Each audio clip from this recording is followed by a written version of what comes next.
ہو سکی، اور اس کی وجہ ہے کہ یہاں بھی 5 الفاظ آئے، اور وہ 5 الفاظ جس ترتیب کے ساتھ آئے ہیں اس میں جو حکمت مضمر ہے اس کی طرف توجہ نہیں کی گئی۔ یہ مضمون کہ دنیا کی زندگی جو ہے کھیل ہے، تماشا ہے، اور یہ دھوکے کی ٹٹی ہے، اس اعتبار سے کہ اگر دنیا مطلوب و مقصود بن جائے اور آخرت سے غافل کر دے، وَمَا الْحَيَاةُ الدُّنْيَا إِلَّا مَتَاعُ الْغُرُورِ، دنیا کی زندگی پھر دھوکے کا سامان ہے، دھوکے کے سامان کے سوا کچھ نہیں۔ آپ کو اپنی اصل منزل، اپنا اصل گھر، اپنا اصل وطن بھول گیا۔ کوئی شخص آ کر کسی غریب الوطنی کی کیفیت میں کسی جگہ گیا ہے حالت مساورت میں اور اپنا گھر بھول جائے تو معلوم ہوا کہ وہ بہت ہی بد نصیب ہے۔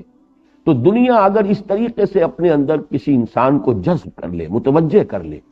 کہ اصل جو اس کی زندگی ہے، جیسا کہ سورہ عنکبوت میں ہم پڑھ چکے ہیں کہ دنیا کی زندگی تو وَمَا هَٰذِهِ الْحَيَاةُ الدُّنْيَا إِلَّا لَهْوٌ وَلَعِبٌ وَإِنَّ الدَّارَ الْآخِرَةَ لَهِيَ الْحَيَوَانُ لَوْ كَانُوا يَعْلَمُونَ۔ یہ دنیا کی زندگی تو کھیل کود اور تماشے کے سوا کچھ بھی نہیں۔ اصل زندگی جو ہے وہ تو آخرت کے گھر کی زندگی ہے، کاش کہ انہیں معلوم ہو۔ تو اگر تو حیات دنیاوی اس معنی میں انسان کو آخرت سے غافل کر دے تو اس سے بڑا دھوکے کا سامان کوئی نہیں۔ اس معنی میں بہت سی جگہوں پر قرآن مجید میں یہ مضمون آیا ہے، بلکہ لہو و لعب یا لعب اور لہو دونوں ترکیبوں کے ساتھ، پہلے لہو اور پھر لعب، یا پہلے لعب اور پھر لہو، دونوں ترتیبوں کے ساتھ یہ کئی مرتبہ قرآن مجید میں یہ مضمون آیا ہے۔ لیکن جس شان سے یہاں آیا ہے اور پھر اس پر جو اضافہ ہے، اس پر میں پھر عرض کر رہا ہوں کہ میں سمجھتا ہوں کہ یہ قلت تدبری ہے کہ لوگوں نے غور نہیں کیا کہ یہ الفاظ آ رہے ہیں کس ربط کے ساتھ آ رہے ہیں۔ جان لو اعلمو، یہ دوسری آیت ہے سورہ مبارکہ کی جو اس فعل امر سے شروع ہو رہی ہے۔ اعلمو ان اللہ یحیی الارض بعد موتہا، وہ آیت ہم پڑھ چکے ہیں، آیت نمبر 16، اور ہم نے جو حصے کیے ہیں، جو تجزیہ کیا ہے، اس میں جو چوتھا حصہ تھا وہ جو اسی آیت سے پہلی آیت سے شروع ہو رہا ہے، یہاں یہ 5واں حصہ اس آیت سے شروع ہو رہا ہے۔ اعلموا انما الحیات الدنیا لعب ولہو وزینۃ وتفاخر بینکم وتکاثر فی الاموال والاولاد، جان لو کہ یہ دنیا کی زندگی تو بس یہی کچھ ہے کہ کھیل ہے، کچھ لذت حاصل کرنا ہے، کچھ زینت اور بناؤ سنگھار ہے، کچھ آپس میں ایک دوسرے پر فخر کرنا ہے، اور کچھ مال اور اولاد کو زیادہ سے زیادہ حاصل کرنے کی کوشش ہے۔ یہ گویا کہ 5 جو ہے الفاظ آئے ہیں، ان 5 کو ایک طرح سے رکھ کر بھی مضمون جو ہے بیان کیا جا سکتا ہے، لیکن اس کی جو اصل عظمت ہے وہ اس میں سمجھیے کہ یہ اصل میں حیات انسانی کے 5 ادوار ہیں جو اسی ترتیب کے ساتھ ہیں۔ ورنہ محاورے میں عام طور پر لہو و لعب کا لفظ آتا ہے، پہلے لہو اور پھر لعب،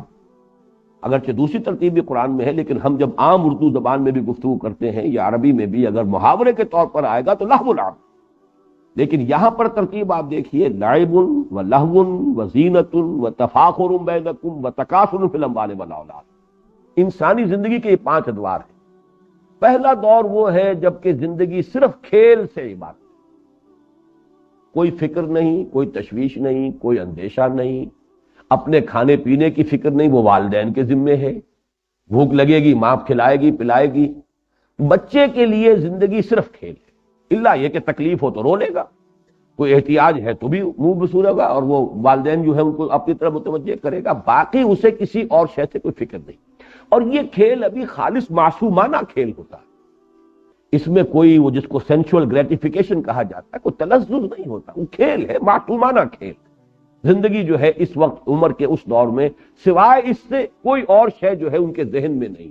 ان کی سوچ کا، ان کے سارے فکر کا جو مرکز ہے وہ کھیل۔ اعلموا انما الحیات الدنیا لعب۔ اس کے بعد ایک سٹیج آتی ہے جسے آج کل آپ کہتے ہیں ٹین ایجر سٹیج، سینشول گریٹیفیکیشن آتی ہے۔ اسی عمر میں پھر جو ہے آدمی بہت سی غلط قسم کی آوارگیوں کے اندر بھی مبتلا ہو جاتا ہے۔ یہ دوسرا مرحلہ لہو، یہ لعب کے بعد لہو ہے۔ اب یہ صرف معصوم کھیل نہیں ہے بلکہ اس میں کچھ اور ایلیمنٹ بھی شامل ہوتے ہیں۔ تیسری سٹیج آتی ہے زینہ، بناؤ سنگھار۔ یہ جب بھی کوئی 18 19 20 برس کا کوئی سجیلا جوان ہوگا یا اسی طریقے سے خاص طور پر لڑکیاں ہوں گی، ان کے لیے جو ہے سب سے زیادہ جو چیز ان کے ذہن پر سوار ہوتی ہے، یہ کہ بالکل جو بھی فیشن کے مطابق لباس ہونا چاہیے، فیشن کے مطابق جو ہے وضع قطع ہونی چاہیے۔ اب اگر تنگ جو ہے موری کی پینٹس کا رواج ہو گیا ہے تو وہ جو ہے کسی طریقے سے بھی وہ چوڑے موری والا جو ہے وہ پینٹ پہننے کو تیار نہیں ہوگا، اور اگر کوئی رواج ہو گیا ہے چوڑے قسم کے پائچوں والی پتلون کا تو وہ دوسری نہیں پہنے گا۔ اس میں بناؤ سنگھار زینت، یہی گویا کہ ان کی سوچ، ان کے فکر، ان کی ساری جو احساسات ہیں، ان کی ساری نفسیات کے اندر سب سے نمایاں یہ ہو جائے۔ چوتھا دور آتا ہے وَالتَّفَاخُرٌ بَيْنَ، اب یہ دور ہے اصل میں کہ جس کو آپ کہیں گے کہ 25 تقریباً عمر سے لے کر اور 35-40 کی عمر تک، اس میں اصل شے ہوتی تفاخر۔ اب یہ ہے کہ انسان جو ہے فخر میں ایک دوسرے میں آگے نکل جائے۔ فخر مختلف چیزوں پر ہوگا، وہ فخر علم پر بھی ہو سکتا ہے، وہ فخر اپنے زہد اور عبادت گزاری پر بھی ہو سکتا ہے، وہ فخر دولت پر ہو سکتا ہے، مال پر ہو سکتا ہے۔ جیسے کہ آپ کو معلوم ہے پٹھانوں کے ہاں یہ بات مشہور ہے کہ اب اگر جو بھی ان کا مد مقابل ہے اس کے گھر پہ اگر کار آ گئی ہے نئے ماڈل کی، تو اب پٹھان چاہے اپنی زمین گروی رکھے چاہے کچھ کرے، بہرحال اسی ماڈل کی یا اس سے بھی بہتر کار، اس سے بڑے سائز کی کار جب تک اس کے دروازے پر نہیں آئے گی اسے چین نہیں آئے گی۔ یہ ایک دور ہوتا ہے تفاخر بین، اپنی نسل پر ہے، عصبیت پر ہے، اپنی قبائلی جو برتری ہے اس کا احساس ہو رہا ہے، یہ ہے تفاخر بین۔ 40 برس کے بعد جب عمر ڈھلنی شروع ہوتی ہے تکاثر فی الاموال والاولاد، اب انسان کو کثرت کی فکر ہو جائے، زیادہ سے زیادہ مال جمع ہو جائے۔ بلکہ میں یہ الفاظ استعمال کرتا رہا ہوں کہ تفاخر کے دور میں آدمی مونچھ اونچی رکھتا ہے، کچھ بھی ہو جائے مونچھ نیچی نہ ہو، لیکن تکاثر کے دور میں آ کر مونچھ چاہے موڑ دی جائے، پیسہ ملے۔ پیسہ ہے اصل شے، دولت آنی چاہیے، باقی یہ کہ ذرا مونچھ نیچی کر لی یا کچھ اور ہو گیا کوئی فکر نہیں ہے اس میں۔ پھر یہ آپ کہہ سکتے ہیں بڑا ریئلسٹ ہو جاتا ہے آدمی کہ اب یہ کیا ہم ان چیزوں کے اوپر خام خواہ جو ہے اپنی دولت ضائع کریں۔ پیسہ سنبھالو، دولت سامنے رکھو۔ اور تکاثر فی الاموال والاولاد، ویسے تو یہ کہ آج بھی کثرت اولاد جو ہے خاص طور پر جن کے جوان بیٹے ہو جائیں اس پہ اس کو یقیناً جو ہے بہت ایک تقویت حاصل ہوتی ہے۔ قبائلی زندگی میں تو اصل میں انسان کی ذاتی عزت اور وجاہت تھی ہی اس بنیاد پر۔ آج بھی آپ کی دیہاتی زندگی میں، مجھے ایک لطیفہ یاد آتا ہے، میرے کلاس فیلو تھے ڈاکٹر سلیم صاحب تھے جو ایک حادثے میں، بلکہ حادثے میں کیا قتل کر دیے گئے ایک ڈاکے میں، انہوں نے میرے ساتھ ہی MBBS کیا تھا۔ وہ مثال دیا کرتے تھے کہ ایک شخص ان کے گاؤں میں تھا، یہیں فیصل آباد کے قریب کا گاؤں تھا، باجوہ فیملی سے متعلق تھے وہ، کہ اس کے 11 بیٹے تھے، 11 کے 11 اعلیٰ تعلیم یافتہ ہو گئے۔ اب وہ کوئی کہیں پر DC لگا ہوا ہے، کوئی کہیں پر جو ہے اس طریقے سے ہے، گاؤں میں کوئی اس کے پاس نہیں۔ وہاں پر مقابلہ ہوتا تھا جو بھی وہاں پہ لوگ ہیں، اب اس میں اس بیچارے کے ہاتھ دست و بازو نہیں ہے موجود کہ جو اس کی طرف سے لڑ سکیں، مدافعت کر سکیں۔ تو کہا کرتا تھا کوئی میرے 11 پڑھے ہوئے لے لے، مجھے ایک ان پڑھ دے دے۔ وہ اس لیے کہ یہاں تو اصل میں جس کی لاٹھی ہے، جس کے پاس طاقت ہے، اس کی عزت ہے، گاؤں میں تو سر اٹھا کر وہ چل سکتا ہے، اور یہ میرے پڑھے لکھے جو ہیں چلے گئے سب کے سب، یہاں میرے لیے تو وہ عزت اور کسی وجاہت کی بنیاد موجود نہیں۔ تو اس حوالے سے جانیے، اور خاص طور پر چونکہ قرآن مجید نازل ہو رہا ہے خاص اس قبائلی جو پس منظر ہے اس میں جو اولین مخاطب لوگ ہیں وہ تو وہی تھے کہ جن کا سارا نظام قبائلی تھا۔ تو تکاثر فی الاموال والاولاد، یہ میں نے اتنی وضاحت اس لیے کی ہے کہ آج کی دنیا میں تو برتھ کنٹرول اور فیملی پلاننگ کا معاملہ ہے، لیکن یہ ہے کہ جو اصل جو فطرت سے قریب تر معاشرہ جو ہوتا تھا، اور اب بھی جو ہوگا، آپ دیہات کے اندر جا کر دیکھیں گے تو وہاں تو اصل میں تکاثر فی الاموال والاولاد، یہ دونوں کو دونوں ساتھ جانے والی چیزیں۔ تو یہ ہے در حقیقت یہ 5 الفاظ کے مابین جو ربط ہے، اور اصل بات جو بتائی جا رہی ہے وہ یہ ہے کہ یہ زندگی تو ان ادوار میں سے ہو کر لامحالہ گزرے گی۔ بچپن بھی آئے گا، پھر جوانی بھی آئے گی، نوجوانی کا دور آئے گا، پھر بڑی قوت والی زندگی کا دور آئے گا، پھر ادھیڑ عمر کا بھی مرحلے کو انسان آئے گا، اور پھر بڑھاپا بھی آئے گا۔ ان میں سے کسی کو بھی آپ روک نہیں سکتے، یہ تو گویا کہ وقت کی رفتار ہے کہ جس کا روکنا ممکن نہیں ہے۔ البتہ آخرت سے اب تقابل کیا گیا، وفی الآخرۃ عذاب شدید ومغفرۃ من اللہ ورضوان۔ یہ ہے آخرت کی زندگی جو ہے، اس میں ابدی طور پر 2 حصے ہو جائیں گے نوع انسانی کے، یا تو یہ کہ اللہ تعالیٰ کی طرف سے رضوان ہے اور مغفرت ہے، اور یا عذاب شدید ہے۔ در حقیقت یہاں پر وہی معاملہ جو ہے وَمَا الْحَيَاةُ الدُّنْيَا إِلَّا مَتَاعُ الْغُرُورِ، اس کو ایمفیسائز کرنے کے لیے کہ یہ دنیا کی زندگی اگر اس نے تمہیں اپنے اندر گم کر دیا، جیسے کہ اقبال نے کہا ہے کہ کافر کی یہ پہچان کے آفاق میں گم ہے، اور مومن کی یہ پہچان کے گم اس میں ہے آفاق۔ رہو یہاں، بازار سے گزرا ہوں، خریدار نہیں ہوں، جان لو کن فی الدنیا کانک غریب و عابر سبیل، یہ بات سامنے رہے کہ تمہارا گھر نہیں ہے، یہ منزل نہیں ہے، یہاں ہمیشہ نہیں رہنا ہے، تم راہ چلتے مسافر ہو۔ مالی ولی دنیا، جیسا کہ حضور نے فرمایا مجھے تمہاری اس دنیا سے کیا سروکار، انما مثلی کا مسافر استظل تحت راکب استظل تحت شجرۃ ثم راح فترکھا، میری مثال اس دنیا کے ساتھ ایسی ہے جیسے کوئی سوار جو ہے، گھڑ سوار یا اونٹنی پر سوار، وہ تھوڑی دیر کے لیے کسی درخت کے سائے میں آرام کے لیے رکتا ہے، وہ درخت اس کا گھر نہیں ہے، اس کا وطن نہیں ہے، اس کی منزل نہیں ہے، پھر وہ جاتا ہے، اپنا راستہ لیتا ہے، بس اتنی سی دیر کے لیے قیام گاہ سمجھو اس دنیا کو، اس سے زیادہ۔ مالی ولی دنیا انما مثلی کا راکب استظل تحت شجرۃ ثم راح فترک، تو یہ ہے اصل میں دنیا کا معاملہ، کن فی الدنیا کانک غریب و عابر سبیل۔ اب دیکھیے تشبیہ جو دی گئی ہے، لیکن تشبیہ سے پہلے یہ نقطہ نوٹ کر لیجئے کہ یہ جو پانچویں چیز جو بیان کی گئی ہے یہاں، تکاثر فی الاموال والاولاد، اس کی تکمیل آپ کیجئے سورہ تکاثر سے، الہاکم التکاثر حتی زرتم المقابر۔ یہ تکاثر ختم نہیں ہوتا یہاں تک کہ انسان قبر تک جا پہنچے۔ یہ وہ بڑی عظیم حقیقت ہے کہ انسان کے پاس چاہے دولت کے انبار ہو، اتنی بھی دولت ہو کہ کئی نسلوں کے بارے میں اطمینان ہو، آگے کئی پشتیں کھا سکتی ہیں آرام سے بیٹھ کر، لیکن بہتات جو دولت کی بہتات کی طلب ہے وہ ختم نہیں ہوتی۔ صاف نظر آ رہا ہے کہ ایک شخص جو ہے قبر میں پاؤں ڈالے ہوئے، قبر میں جو ہے پاؤں لٹکائے ہوئے بیٹھا ہے، لیکن دولت کی بہتات، وہ جو حرص ہے اس کی، الہاکم التکاثر حتی زرتم المقابر، وہی ہے یہ تکاثر در حقیقت۔ اعلموا انما الحیات الدنیا لعب، لعب اگرچہ کہا گیا کھیل، مراد کیا ہے؟ وہ بچپن کی زندگی کا دور، ولہو اس کے بعد وہ نوجوانی کا دور، وزینت جوانی کا دور، وتفاخر بینکم وہ جوانی اپنی پوری شدت کو، شباب اپنی پوری طاقت کو آ رہا ہے، اس کے بعد ڈھلوان شروع ہوئی، وتکاثر فی الاموال والاولاد۔ اب تمثیل پر غور کیجئے، کمثل غیث اعجب الکفار نباتہ ثم یہیج فتراہ مصفرا ثم یکون حطاما۔ یہ وہی سائیکل، انسانی زندگی کا یہ سائیکل ہے، بچپن ہے، پھر اس کے بعد نوجوانی ہے، جوانی ہے، پوری طاقت کو پہنچنا ہے، شدت کو پہنچنا ہے، حتی اذا بلغ اشدہ، اور پھر اس کے بعد بڑھاپا ہے، ادھیڑ عمر ہے، بڑھاپا ہے۔ اسی طریقے سے یہ ایک نباتاتی سائیکل چل رہا ہے، کمثل غیث جیسے مثال ہے بارش کی، اعجب الکفار نباتہ، یہاں پہ کفار کے لفظ کو اس کفر کے ساتھ اب سمجھ لیجئے، کفر کے لغوی معنی میں نے آپ کو بتایا تھے، دبا دینا، چھپا دینا، اور یہاں تقریباً اجماع ہے مفسرین کا، یہاں کفار سے مراد وہ کافر نہیں ہے کہ جو اللہ کا انکار کریں یا رسول کا یا آخرت کا یا قیامت کا یا قرآن کا۔ کفار سے مراد یہاں ہے جو کاشتکار ہے، اس لیے کہ کاشتکار بھی زمین میں بیج ڈالتا ہے، بیج کو دباتا ہے، پھر وہاں سے کھیتی جو ہے وہ لہلہائے گی اور ابھرے گی۔ تو کمثل غیث جیسے زراع کا لفظ آیا ہے سورہ فتح کے آخر میں، زراع اعجب یعجب الزراع،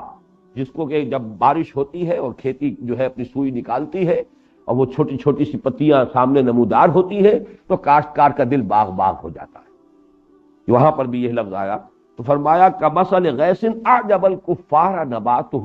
بارش سے جو نباتات کا جو ظہور ہوا اس سے وہ کاشتکار کا دل باغ باغ ہو جاتا ہے، ثم یہیج، پھر وہ اپنی پوری قوت پر آتی ہے وہ کھیتی۔ حاجہ یہیجو جو ہے یہ آتا ہے کسی چیز کے جوش مارنے کے لیے، چنانچہ کہا جاتا ہے حاجت دم، خون نے جوش مارا، حاج الفحل، نر اونٹ جو تھا وہ جوش میں آیا، بفر گیا،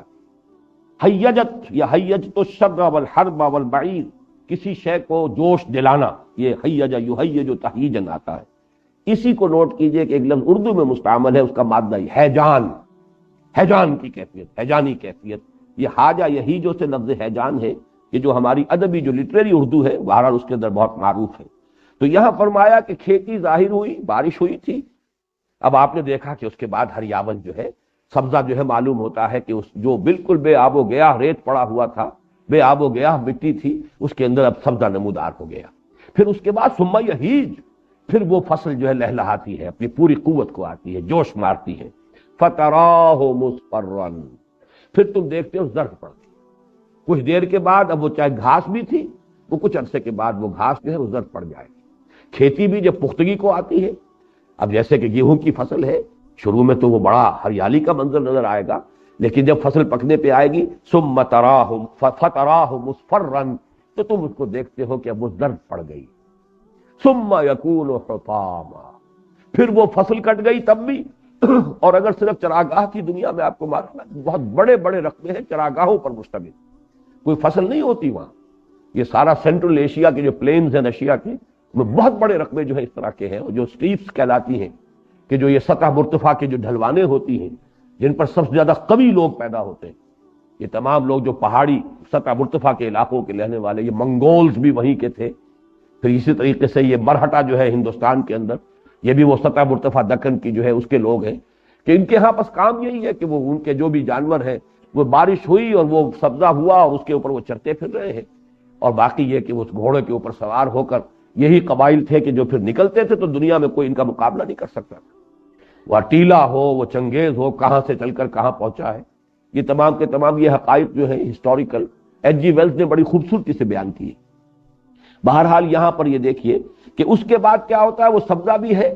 تو پھر کچھ عرصے کے بعد وہ دھوپ کی وجہ سے وہ جل جائے گا، زرد ہو جائے گا، اور وہ بھربھرا سا ہو کر پھر وہ پاؤں تلے روندا جائے گا، اور کچھ عرصے کے بعد مٹی ہو کر مٹی میں مل جائے گا، پھر اس کا کوئی وجود ہی نہیں ہوگا۔ وہ سبزہ، وہ ہریالی، وہ تر و تازگی وہ ختم ہوئی، پھر معلوم ہوا کہ پھر وہی خاک اڑ رہی ہے، پھر وہی ویرانی ہے، پھر وہی ریگزار کا ایک منظر ہے۔ اور چونکہ عرب کا پس منظر ہے خاص جس میں کہ یہ قرآن مجید نازل ہو رہا ہے، تو یہ پورا کا پورا اس کا پس منظر واضح ہو گیا۔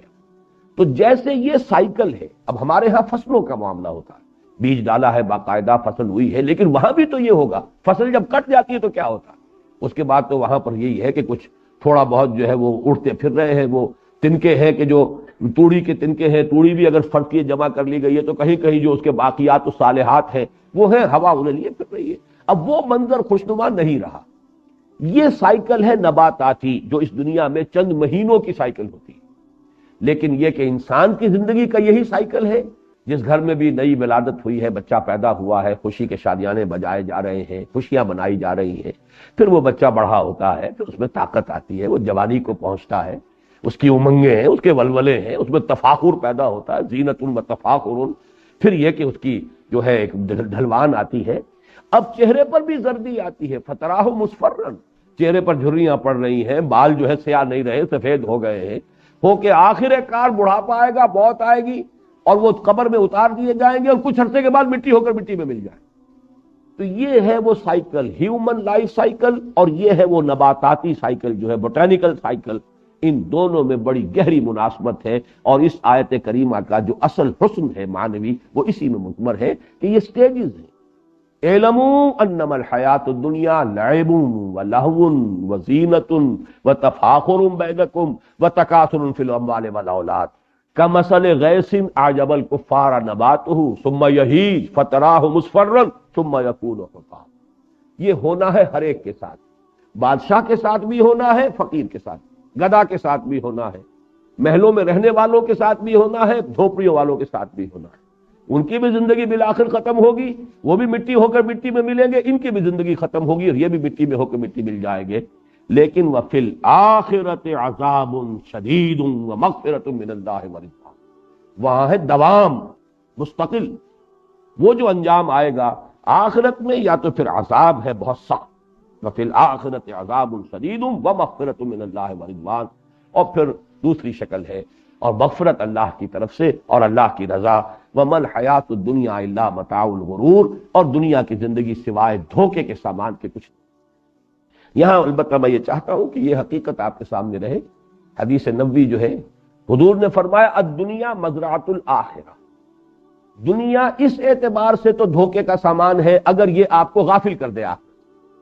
اگر آخرت آپ کی منزل مقصود کے طور پر مستحضر رہے تو دنیا کا ایک ایک لمحہ بہت قیمتی ہے،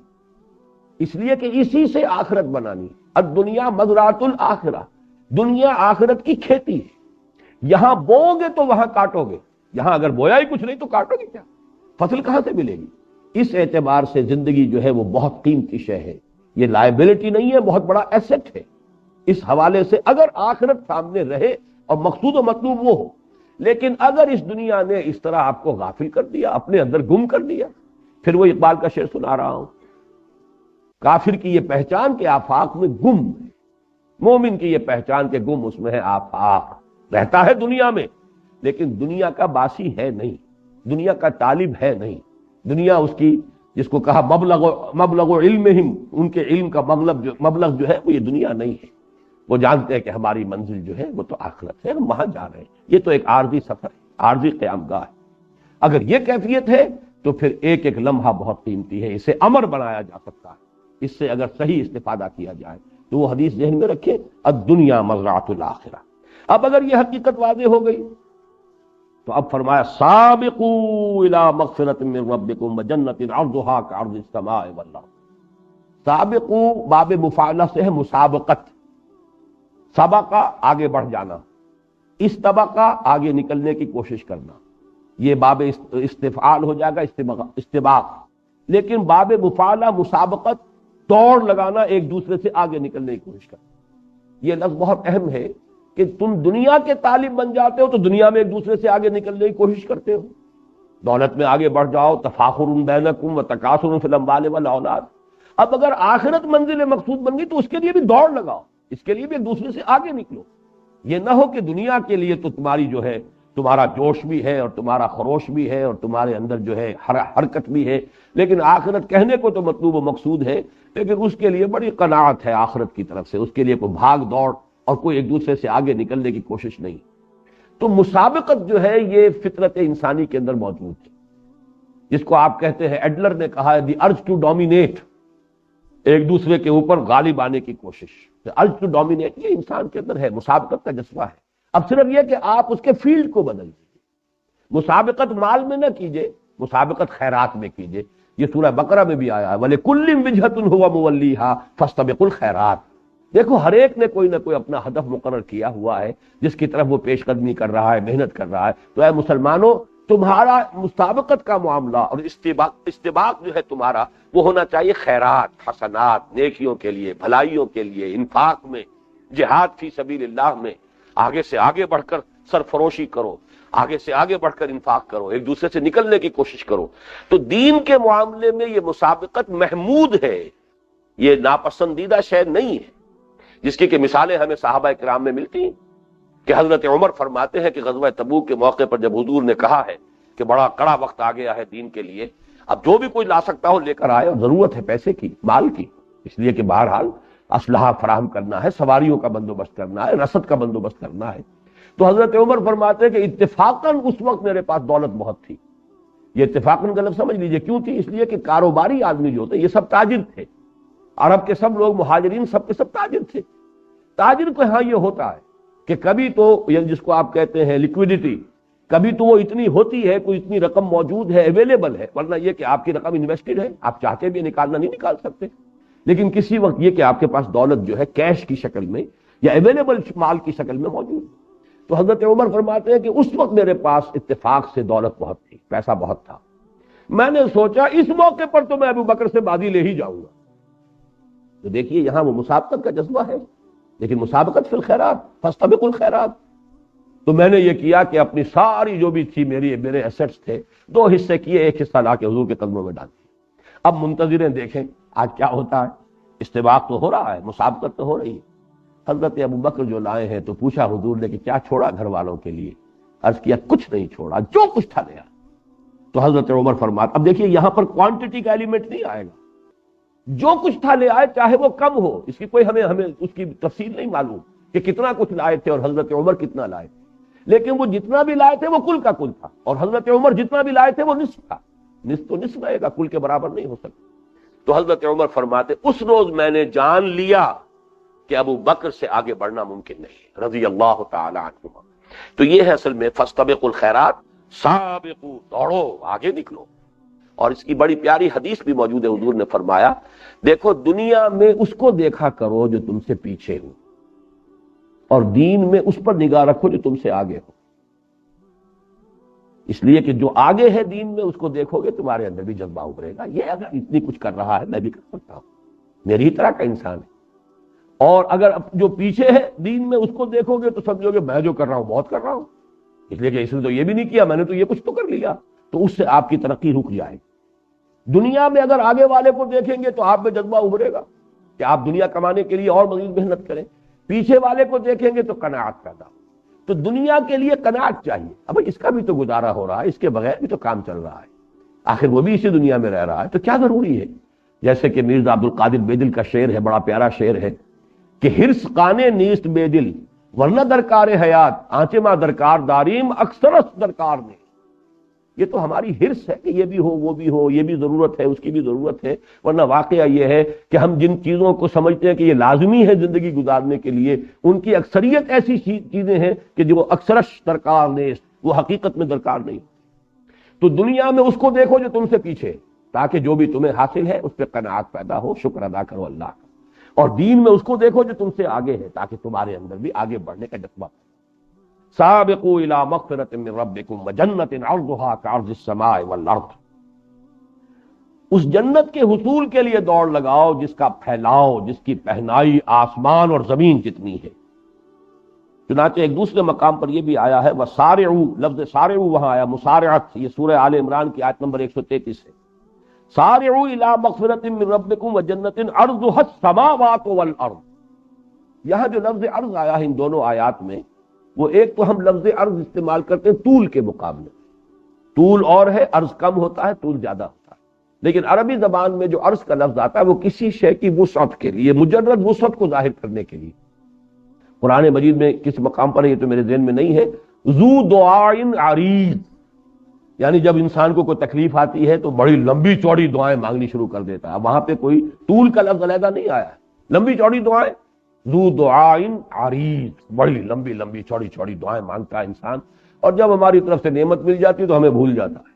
یہ یاد ہی نہیں رہتا کہ کبھی وہ ہمیں پکارتا بھی تھا، کبھی ہم سے دعائیں بھی کرتا تھا۔ احتیاج میں آدمی ہوتا ہے اللہ کو پکارتا ہے۔ تو یہاں عرض سے مراد ہے کہ جنت کا تم تصور کر ہی نہیں سکتے، اور میں نے بالکل شروع میں اس سورہ مبارکہ کے درس کے دن میں عرض کیا تھا کہ چونکہ قرآن مجید سائنس کی اصطلاحات، فلسفے کی اصطلاحات استعمال نہیں کرتا، بس کسی شے کو کل جو ہمارا تصور ہے کائنات کا، آسمان اور زمین، بس یہ الفاظ ہیں، عام انسان جو ہے اس کے حوالے سے، تو اسی لیے جنت کتنی بڑی ہوگی تم کیا تصور کر سکتے ہو؟ تمہارا تو اپنا ذہن بہت ہی مختصر ہے۔ آج کا انسان بھی ابھی کچھ اسے پتہ نہیں دنیا کتنی لمبی چوڑی ہے، یہ کائنات کہیں کہاں سے شروع ہوتی ہے کہاں ختم ہو رہی ہے، کچھ پتہ نہیں۔ جتنی ٹیلیسکوپ بڑی ہوتی چلی جا رہی اتنی کائنات بھی پھیلتی چلی جا رہی ہے۔ بہرحال کہیں کسی ٹیلیسکوپ نے آج تک یہ نہیں بتایا کہ اس جگہ پر کائنات ختم ہوتی ہے، وہاں تک ہماری جو ہے رسائی ہو گئی ہے نگاہ کی۔ تو اس اعتبار سے قرآن مجید وہ الفاظ استعمال کرتا ہے جسے عام دیہاتی، جسے عام بدو جو تھا عرب کا وہ بھی سمجھ لے۔ ارضھا کارض السماء والارض، اس جنت کی وسعت اور اس کی پہنائی تم کیا سمجھو گے؟ بس یوں سمجھو آسمانوں اور زمین جتنی، یا آسمان اور زمین جتنی۔ لیکن فرمایا اعدت للذین آمنوا باللہ ورسلہ، اعداد کہتے ہیں کسی چیز کو اہتمام کے ساتھ تیار کرنا۔ یہ جنت فراہم کی گئی ہے، تیار کی گئی ہے، سنواری گئی ہے پوری طریقے سے، اس کو بنایا گیا ہے کس کے لیے؟ للذین آمنوا باللہ ورسلہ، جو ایمان لائے اللہ پر، اس کے رسولوں پر۔ اب یہ نوٹ کر لیجئے کہ اس آیت میں بھی اور 19ویں آیت میں بھی آگے کسی شے کا اضافہ نہیں کیا، جیسے کہ وہاں ہم نے دیکھا تھا 19ویں آیت میں کہ جس میں کہ وہ سلوک قرآنی جو ہے وہ اپنے آخری کلائمیکس کو پہنچا ہے، والذین آمنوا باللہ ورسلہ اولئک هم الصدیقون۔ اب نہ وہاں انفاق کا تذکرہ ہے، نہ وہاں پر قتال کا تذکرہ ہے، نہ اعمال صالحہ کا تذکرہ ہے، لیکن مراد کیا ہے؟ جب ایمان حقیقی معنی میں ہوگا، واقعتاً ایمان ہوگا، حقیقی ایمان ہوگا، تو یہ گویا کہ خود مندرج ہے وہاں پر، یہ انڈرسٹوڈ ہے۔ اس ایمان کے ساتھ انفاق بھی ہوگا، اس ایمان کے ساتھ قتال بھی ہوگا، اس ایمان کے ساتھ جہاد بھی ہوگا، اس ایمان کے ساتھ اعمال صالحہ بھی ہوں گے، اس ایمان کے ساتھ نماز، روزہ، حج اور زکوٰۃ بھی ہوں گے، یہ سب کچھ ہوگا۔ لہذا جہاں پر بھی ایمان اب آ رہا ہے، یہ نہ سمجھیے کہ مجرد ایمان کی بات ہو رہی ہے۔ اعدت للذین آمنوا باللہ ورسلہ، یہ تیار کی گئی ہے جنت، اس کو آراستہ پیراستہ کیا گیا ہے ان لوگوں کے لیے جو اللہ پر اور اس کے رسولوں پر حقیقتاً ایمان رکھنے والے ہیں۔ ذالک فضل اللہ یؤتیہ من یشاء، اور یہ اللہ تعالیٰ کا فضل ہے، جس کو چاہے گا دے گا۔ یہاں بھی میں چاہتا ہوں نوٹ کر لیں، فضل کہتے ہیں اللہ کی طرف سے بغیر استحقاق کی دی جانے والی شے۔ اجرت اور اجر یہ ایک ہی لفظ ہے، اجر بدلہ، ثواب، اجرت جو کسی محنت اور مزدوری کا نتیجہ ہے۔ قرآن مجید میں اس کے برعکس لفظ آتا ہے فضل۔ فضل وہ ہے جو بغیر استحقاق دی جائے۔ تو یہ جان لیجئے کہ قرآن کا بھی تصور یہ ہے کہ جہاں بھی جنت کا تذکرہ آتا ہے فضل ہے اللہ، یعنی یہ کہ کوئی انسان مجرد اپنے عمل کے ذریعے سے جنت کا مستحق نہیں بن سکتا جب تک کہ فضل خداوندی اس کی دستگیری نہ کرے۔ چنانچہ یہ حدیث بھی ہے اور متفق علیہ حدیث ہے، صحیح بخاری صحیح مسلم دونوں میں حضرت ابو ہریرہ رضی اللہ تعالی عنہ سے یہ روایت ہے، ان ابی ہریرہ رضی اللہ عنہ قال قال رسول اللہ صلی اللہ علیہ وسلم لن يدخل احدا منکم عمله الجنہ، اور یہ حضور فرما رہے ہیں صحابہ سے، تم میں سے کسی کا عمل اسے جنت میں داخل نہیں کر سکے گا۔ لن يدخل احدا منکم عمله الجنہ، تم میں سے کسی کا بھی عمل اسے جنت میں داخل نہیں کر سکے گا۔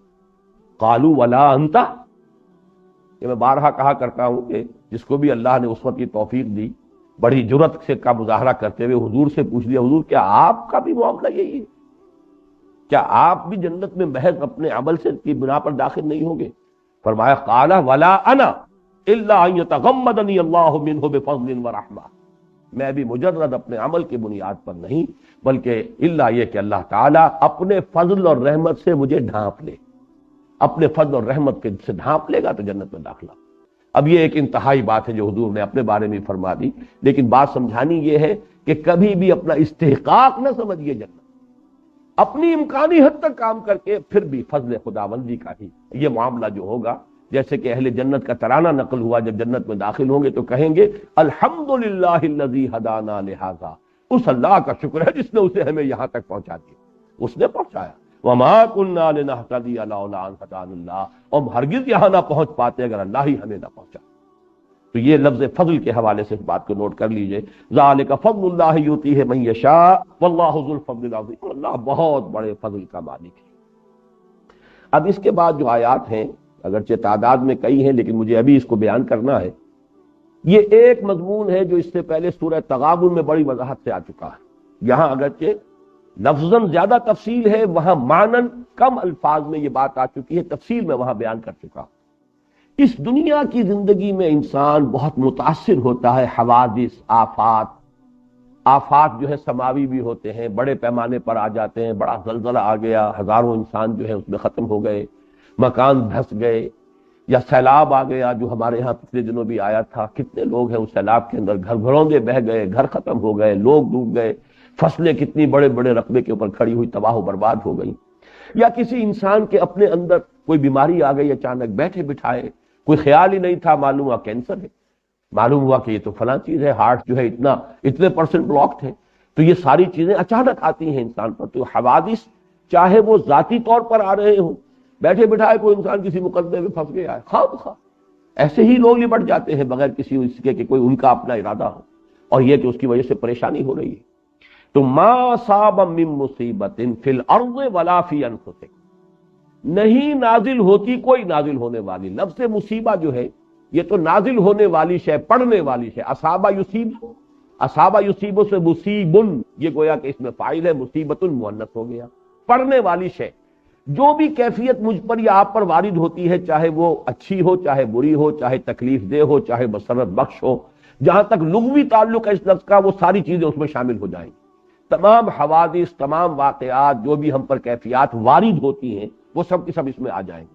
لیکن عام طور پر یہ لفظ جو ہے استعمال ہوتا ہے تکلیف دہ چیزوں کے لیے، ناگوار چیزوں کے لیے، ناپسندیدہ چیزوں کے لیے۔ ما اصاب من مصیبت فی الارض ولا فی انفسکم، یہاں تفصیل کر دی گئی، مصیبتیں دو قسم کی ہیں،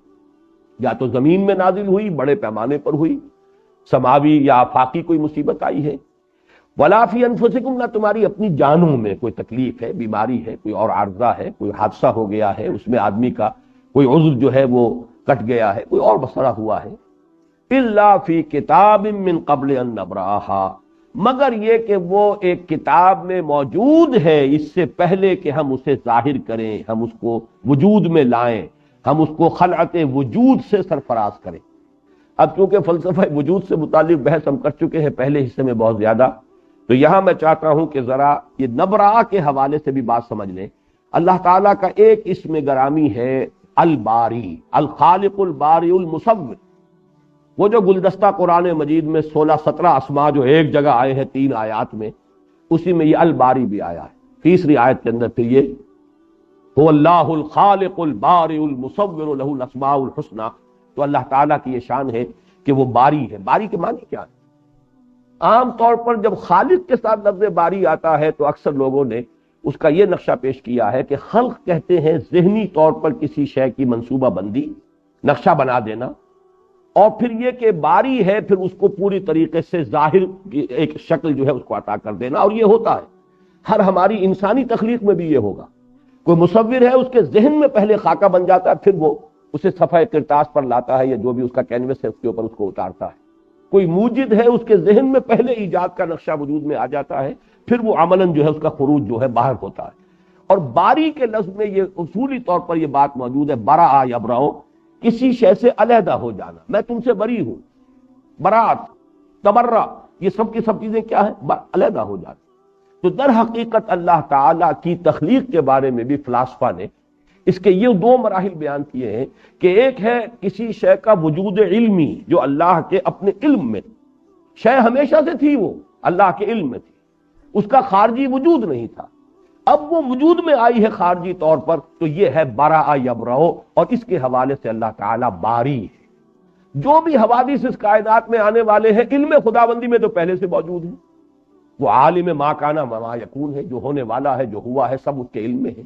تو اس کا گویا کہ جہاں تک وجود علمی کا تعلق ہے وہ تو ہر شے ہمیشہ سے ہے، اللہ کی ذات کے ساتھ اس کا علم، جیسے اللہ کی ذات قدیم ہے ایسے ہی اس کی صفات قدیم ہے، تو اس کا علم بھی قدیم ہے۔ ہر شے کا ایک وجود علمی جو ہے وہ اللہ کی ذات کے ساتھ پہلے سے قائم تھا، اس کو کہا گیا الا فی کتاب۔ کتاب سے مراد ہے اللہ تعالیٰ کا علم، تو اللہ کے علم میں وہ شے پہلے سے موجود تھی۔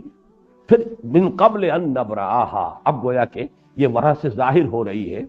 اس کو اگر ذرا اس پر بہت زیادہ قیاس تو نہ کیجیے گا، علامہ اقبال کا ایک بہت اونچا شعر ہے، وہ میں آپ کو سنا رہا ہوں۔ بضمیرت آرمیدم تو بجوش خود نمائی، بکنارہ برفگندی در آبدار خود را۔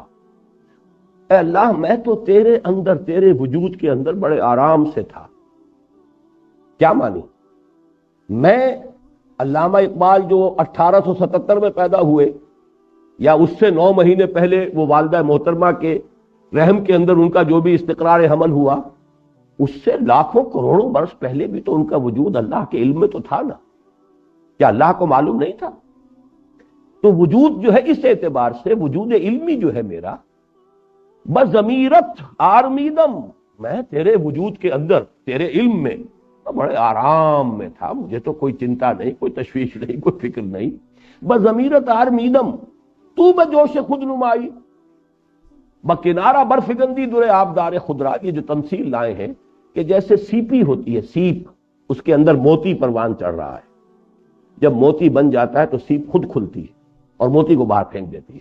گویا کہ اس کے وجود میں جو ایک قیمتی شے پروان چڑھ رہی تھی، اب وہ اس کا ضرور چاہتی ہے نا۔ وہ اگر سیپی کے اندر ہی وہ موتی گم رہے تو ظاہر بات ہے اس کا حسن کس نے دیکھا؟ جنگل میں مور ناچا کس نے دیکھا؟ اس سیپی کے اندر اعلیٰ سے اعلیٰ قیمتی سے قیمتی موتی جو ہے وہ پڑا ہوا ہے تو کس نے دیکھا؟ کون اس کے حسن کی تعریف کرے گا؟ تو سیپی خود کھلتی اور کھل کر اور اس میں سے وہ موتی باہر نکلتا ہے، جسے پھر ہمارے غواص جو ہیں وہ جا کر سمندر کی تہہ سے نکال کے لاتے ہیں۔ تو تو نے خود سیپی کی طرح مجھے اپنے وجود سے باہر، یعنی میرا وجود مادی جو ہے، جو اس وقت میں شیخ محمد اقبال، علامہ ڈاکٹر شیخ محمد اقبال ول شیخ نور محمد کے نام سے جو میں اس دنیا میں اس وقت ہوں،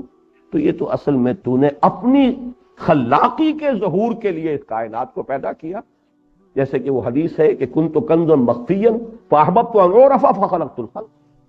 تو اس طریقے سے اس پورے فلسفے کو سمجھ لیجئے، لفظ برا کے حوالے سے یہ پوری حقیقت واضح ہو جائے گی۔ بدقسمتی سے ان چیزوں پر غور کا حق ادا نہیں کیا گیا۔ تو من قبل ان نبراہا، اس سے پہلے کہ ہم اسے ظاہر کریں، اسے وجود بخشیں، یہ تمام چیزیں ہمارے علم قدیم میں موجود تھیں۔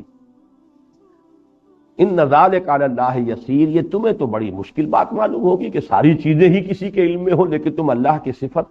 جیسے اللہ کے وجود اور ذات کو نہیں سمجھ سکتے، اس کی صفات کو بھی نہیں جان سکتے۔ واقعہ یہ ہے، جیسا کہ میں شروع میں عرض کر چکا ہوں، صفات کی کیفیت اور کمیت دونوں ہمارے احاطہ ذہنی سے خارج۔ ان ذالک علی اللہ یسیر، یہ اللہ کی بات ہو رہی ہے، تمہاری بات نہیں ہو رہی، یہ اللہ پر بہت آسان ہے۔ لکہ لا تاسوا علی ما فاتکم، نتیجہ یہ ہے جو نکالنا ہے، تاکہ تم افسوس نہ کیا کرو اس پر جو تمہارے ہاتھ سے جاتا ہے۔ یہ اللہ کی طرف سے حوادث آتے ہیں امتحان کے لیے، تکلیف آ جائے صبر کرو، اللہ کچھ دے دے اس کا شکر ادا کرو۔ لیکن لا تاسوا علی ما فاتکم، یہ نہیں فاتا فوت ہو جانا، یہ تو اردو میں بھی مستعمل ہے۔ اب فوت ہونا اس معنی میں کوئی موقع تھا ہاتھ سے نکل گیا،